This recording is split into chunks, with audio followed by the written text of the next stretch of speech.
এইখানে হচ্ছে এই স্কোয়ার তো কিছু করতে পারছি না, এই স্কোয়ারে লিখে দিব। আর কোনো কিছুর উপর ইনভার্স মানে ওই জিনিসটা কিসের নিচে, 1 এর নিচে। আর হচ্ছে বাইরে বড় করে একটা স্কোয়ার দেওয়া আছে, এটা থাক। এইখানে কোনো কিছুর উপর ইনভার্স মানে হচ্ছে সেটা 1 এর নিচে। এখন এইটার জন্য হচ্ছে আমি 1 লিখবো, আর বাকি যা আছে এ আছে আর স্কোয়ার আছে এটা পুরোটাই 1 এর নিচে চলে যাবে। আচ্ছা, এখন এইখানে আবার বুঝাচ্ছি, এই স্কোয়ার কোনো কিছুর উপর ইনভার্স মানে হচ্ছে সেই জিনিসটা কার নিচে, 1 এর নিচে, অর্থাৎ 1/b। আবার এখানে হচ্ছে এই ইনভার্সের জন্য 1, আর এইটা হচ্ছে 1 এর নিচে, আর এই b এর b। এখন এটা চলে যাবে ওপরে, আর b তো নিচেই, এই bটা চলে যাবে 1 এর জায়গায়, আর এই স্কোয়ারটা নিচে। বাইরে ছিল একটা স্কোয়ার, হোল স্কোয়ার। এখন এভাবে তো রাখা যায় না, আমরা উল্টাই দিব, a স্কোয়ার বাই b এভাবেই থাকবে। আর এইটা নিচেরটা যাবে ওপরে, আর ওপরেরটা যাবে নিচে। বাইরে স্কোয়ার, দেখো a স্কোয়ার আর a স্কোয়ার গুণ করলে হচ্ছে a⁴, অর্থাৎ গুণের সময় পাওয়াররা নিজেদের মধ্যে যোগ হয়। পাওয়ার কোনটা, 2 আর 2 যোগ করলে হচ্ছে 4। সেম ভাবে এখানে কিছু নাই মানে 1, এখানে কিছু নাই মানে 1। টোটাল b হচ্ছে কয়টা, 2টা, b স্কোয়ার। বাইরে স্কোয়ার, 4 কে যদি তুমি 2 দিয়ে গুণ করো এটা কিন্তু গুণ হবে। 4 কে যদি তুমি 2 দিয়ে গুণ করো তাহলে 4 দুগুণে হচ্ছে 8। আবার হচ্ছে 2 কে যদি তুমি 2 দিয়ে গুণ করো তাহলে হচ্ছে 4। এটাই হচ্ছে তোমার অ্যান্সার। 6 নাম্বার অঙ্কটা আমরা তুলে নিচ্ছি। 6 নাম্বার অঙ্কটা অনেকে দেখে করে কি, পুরাটাই তুলে ফেলে। পুরাটা তুলবা না, কতটুকু তুলবা, যতটুকু আমি তুলছি। আর বাকিটা হচ্ছে কন্ডিশন, অর্থাৎ শর্ত দিয়েছে তোমাকে, এতটুকু হচ্ছে অঙ্ক, আর ব্রেকেটেরটুকু হচ্ছে কন্ডিশন। তো প্রথমে তুমি একটু লিখবা। এবার কি শিখিয়েছিলাম, যে হচ্ছে কোনো কিছুর উপর ইনভার্স মানে হচ্ছে ওই জিনিসটা 1 এর নিচে। এখানে ইনভার্স আছে তার মানে হচ্ছে সেই জিনিসটা, অর্থাৎ এক্স এর উপর ইনভার্স 1 আছে, এক্স হচ্ছে 1 এর নিচে, আর ওয়াই এর ওয়াই। ঠিক একইভাবে এখানে ওইটা লিখবা, ওয়াই এর উপর ইনভার্স আছে তার মানে 1/y, জেড এর জেড। আবার সেম এখানেও 1/zx। তো এইখানে হচ্ছে তোমার y যাবে ওপরে, x হচ্ছে নিচে। এখানে তোমার z যাবে উপরে, y হচ্ছে নিচে। এখানে তোমার x যাবে উপরে, z যাবে নিচে। এখন তুমি কি করবা, এখন এই রুটটা কিন্তু সবার উপরে আছে, অর্থাৎ y এর উপর আছে, আবার x এর উপর আছে, আবার হচ্ছে z এর উপরও আছে, আবার হচ্ছে y এর উপরও আছে, আবার হচ্ছে x এর উপরও আছে, আবার হচ্ছে z এর উপরও আছে। এইবার এটা আর এটা যদি কেটে দিই, উপর নিচে একরকম কাটা, এটা আর এটা কাটা, এটা আর এটা কাটা, সব কাটাকাটি গেলে কি থাকে, 1।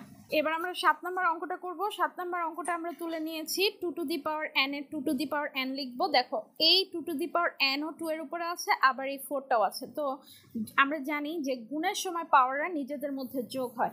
গুণের সময় পাওয়াররা নিজেদের মধ্যে যোগ হয় বলতে, তোমার কাছে যদি x3 থাকে আর গুণ চিহ্ন থাকে, x হচ্ছে 4 থাকে, তাহলে তুমি দুইটা x না লিখে কি লিখতেছো, একটা x, আর 3 আর 4 হচ্ছে যোগ করতেছো। এখন x টু দি পাওয়ার 7 হয়। ঠিক এই লাইনটা থেকে আমরা এখন এই লাইনটাতে যাব, অর্থাৎ এই x এর উপরও 3 আছে, আবার এই x এর উপরও 4 আছে।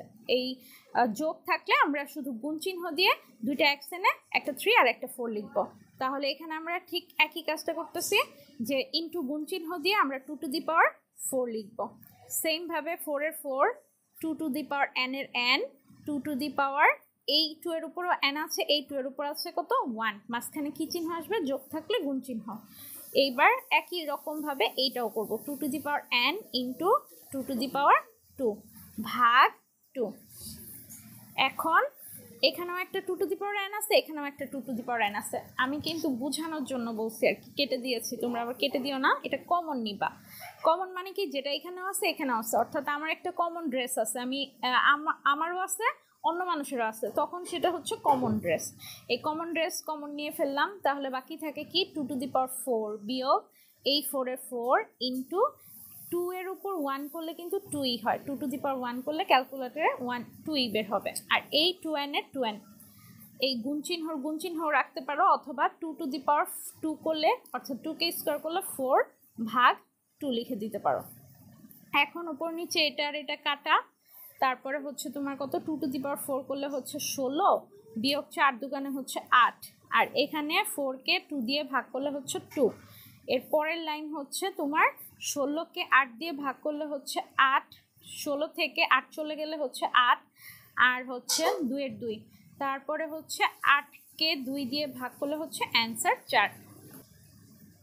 এটা হচ্ছে খুবই গুরুত্বপূর্ণ একটা অঙ্ক, এই অধ্যায়ের সবচেয়ে ইম্পর্টেন্ট অঙ্ক হচ্ছে এটা আমরা তুলে নিয়েছি। এইবার হচ্ছে 3 লিখবো, m+1 এর m+1 লিখবো। এইখানে 3 এইটা দিয়ে এটাকে একবার গুণ করবা, এটাকে একবার গুণ করবা, এটার সাথে m গুণ করলে m² মাইনাস m কে হচ্ছে m ভাগ, এখানে 9কে আমি ভাঙিয়ে লিখবো 3² 3কে স্কোয়ার করলে অর্থাৎ 3কে 3 দিয়ে গুণ করলে হচ্ছে 9, আর m+1 এর m+1 এই 3 এখানে দেখো a plus B into a minus B আছে, অর্থাৎ একবার প্লাস দিয়ে আছে সেই একই জিনিস m+1 m-1, অর্থাৎ একবার প্লাস দিয়ে একবার মাইনাস দিয়ে, তার মানে তুমি a² মাইনাস b² লিখতে পারো। 1 এর উপর স্কোয়ার দেওয়ার দরকার নেই, তারপর বোঝার সুবিধার্থে দিলাম। এখন 3 m+1 এর m+1 নিচে 3 m² মাইনাস m এর m ভাগ চিহ্নের ভাগ চিহ্ন, এখন 3 লিখবা আর এই 2 দিয়ে এইগুলোকে গুণ করবা, এটাকে গুণ করলে 2m আর এটাকে গুণ করলে 2 একে কত 2, এইখানে তুমি কি লিখতেছো m² আর ওই যে 1টা বাদ দিয়ে দিবা, শুধু স্কোয়ারটা বাদ দিয়ে 1 লিখবা।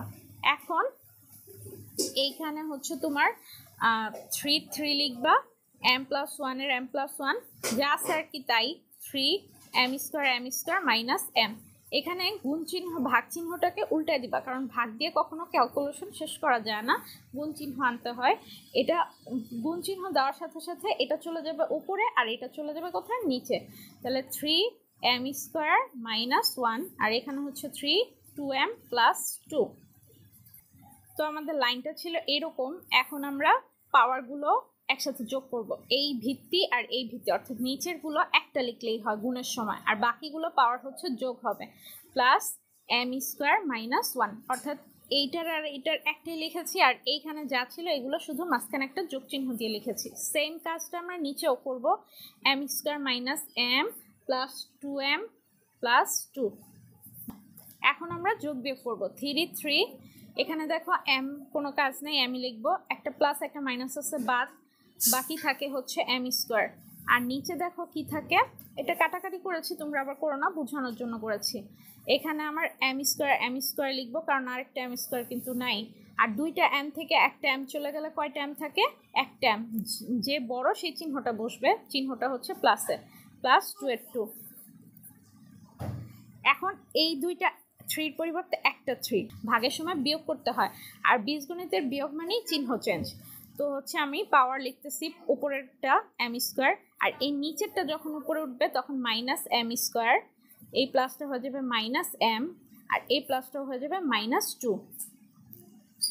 এরপরের লাইন হচ্ছে এখানে দেখো, এখানে এই 3 লিখবো আমরা, আর হচ্ছে একটা m² মাইনাসে একটা প্লাসে কাটা, একটা m মাইনাসে একটা প্লাসে কাটা, এটার সামনে কিছু নাই মানে কিন্তু প্লাস, তাহলে বাকি থাকে কি শুধু 3 ইনভার্স 2। আর কোনো কিছুর উপর ইনভার্স মানে কি, কোনো কিছুর উপর ইনভার্স মানে ওই জিনিসটা কার নিচে, 1 এর নিচে, ওই জিনিসটা বলতে এইটার জন্য হচ্ছে 1 আর বাকিগুলো 1 এর নিচে, তাহলে 1/9, এটাই হচ্ছে তোমার অ্যান্সার।